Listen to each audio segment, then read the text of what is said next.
After a 33-year leave of absence from his alma mater, I am pleased to present to you Dr. William Gates.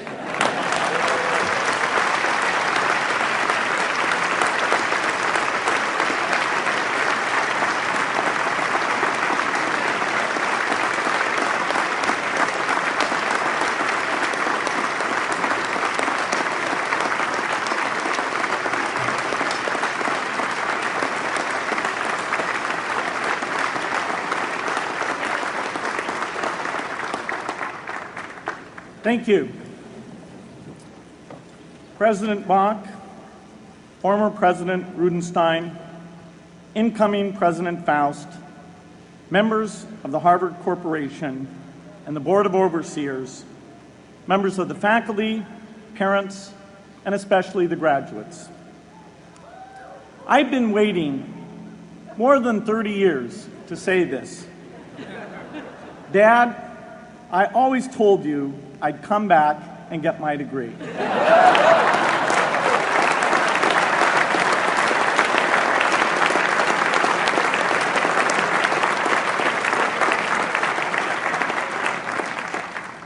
I want to thank Harvard for this honor. I'll be changing my job next year, and it will be nice to finally have a college degree on my resume.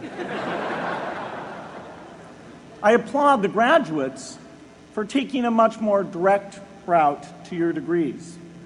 For my part, I'm just happy that the Crimson called me Harvard's most successful dropout. I guess that makes me valedictorian of my own special class. I did the best of everyone who failed. But I also want to be recognized as the guy who got Steve Ballmer to drop out of business school.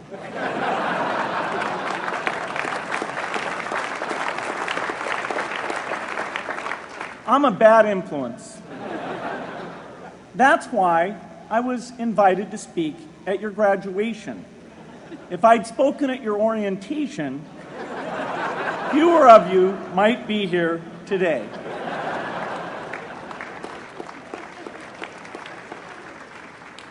Harvard was a phenomenal experience for me. Academic life was fascinating. I used to sit in on lots of classes that I hadn't even signed up for. And dorm life was terrific. I lived up at Radcliffe in Currier House. There were always a lot of people in my dorm room late at night discussing things because everyone knew that I didn't worry about getting up in the morning. That's how I came to be the leader of the antisocial group. We clung to each other as a way of validating our rejection of all those social people. Radcliffe was a great place to live. There were more women up there, and most of the guys were math science types. The combination offered me the best odds, if you know what I mean.